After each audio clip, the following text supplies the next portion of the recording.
everyone, it's Living the Good Life, and this time I have a video that is solely dedicated to my jewelry finds from a single garage sale. So before I do that, I want to go ahead and bring your attention to a channel you might already know about. She's got a lot of subscribers, but just in case, I wanted to make sure you knew about Karen Lebo and her Vintage Dazzle channel. It's under Karen Lebo. And she also started out as a metal detector finds video. It was called Dirty Girl because she was always digging in the dirt. So she will start her channel with that. Some of her, she resells, so Vintage Dazzle is one of her names for her reselling. She finds a lot of amazing jewelry and vintage finds. She has friends and family that are pickers for her on different areas of the country, East Coast, West Coast, and the things that she finds are just beautiful. Some of the most amazing jewelry, really unique, one-of-a-kind type of items. I think you are just going to absolutely love her channel. Every time she comes out with a video, I either go to it right away, or I save it as a treat for myself. So go ahead and check out her channel and let her know that I sent you over. And let's go ahead and see what I found. So I got to this garage sale, which was advertised with lots of jewelry. I got there almost about 30 minutes early. I had been at a church rummage sale that supposed to start early, and so it really wasn't my intention to get there that early, but it turned out great because I was the first one to look through 3 big baskets full of jewelry. And of course I was going fast because I didn't know when anybody else would show up. So here's what I found. I spent $18 for 19 little bags of jewelry.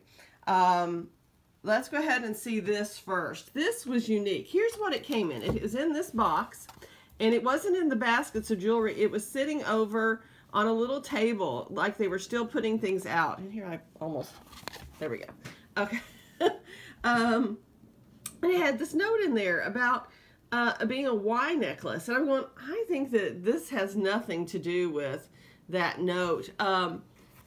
It has these little fleur-de-lis, and I have looked, it's got this gold wash, which is probably what this looked like at one point. I have looked and looked, and there is no mark on it. It has a C clasp, for those of you who know a lot about jewelry. And then it's got this double chain. And the fun part is that it's got this on the end, another fleur-de-lis. This big, which looks like glass stone. It is purple. I don't know if you can see it there now. I've looked, there's no markings on it, sterling or otherwise, but it looks like sterling is around it. And then the fun thing that makes it all worthwhile is this is a George V 1 shilling coin from 1919. Here's the back, which is a little more worn. I can get to it.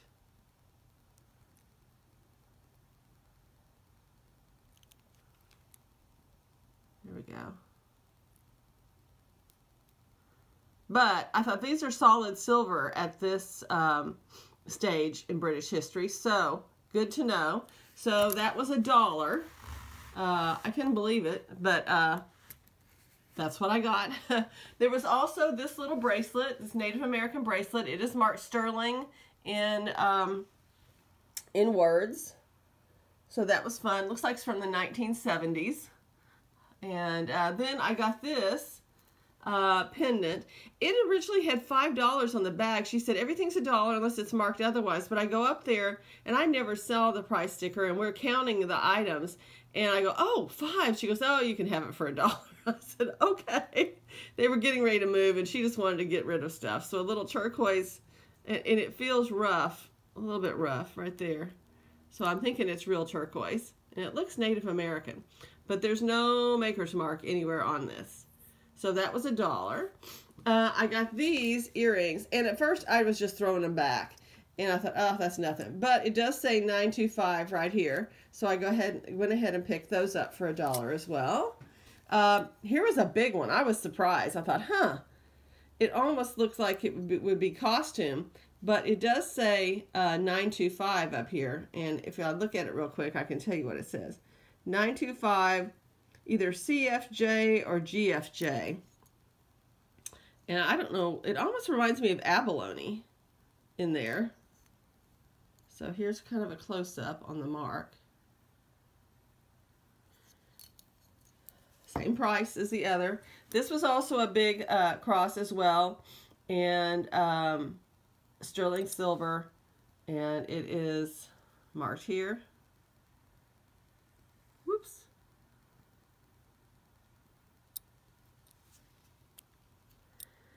This is what happens when you can't see with your glasses anymore. Okay, so that was that. Then I found these, and I thought, I have seen so many of these little fake earrings, and I was about to throw them back because I didn't see anything that said sterling underneath here, but on these feathers that are dangling, all of a sudden I see sterling. Let me look real quick and I'll...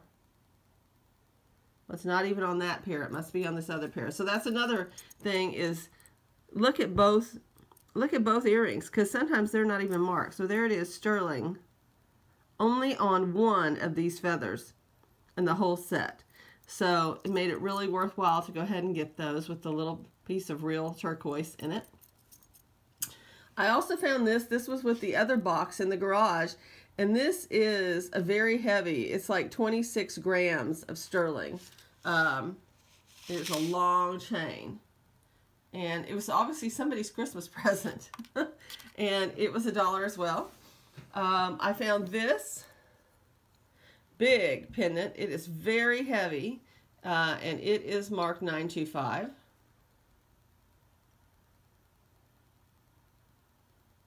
So that one was good. I found this tiger's eye ring, and it's got this kind of gold work on the sides.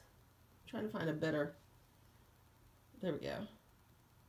You can see all the detail on these sides. And then there's this black.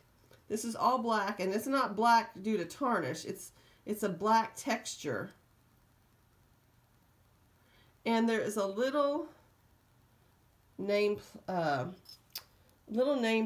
in here. Can you see this little bump inside here? I have tried and tried with the loop, bright sunlight, a flashlight. I cannot tell what it says, but it has to be a pretty decent ring. That's a nice, it is huge. It is just absolutely huge on the finger. You can tell how big that is. And then I found this little ring, and it looks like it's nothing, but it does say sterling inside the band in letters. And I've checked the stones, they're nothing. I got this great Native American ring with a real piece of turquoise. It is not marked anywhere, but you could tell it was sterling.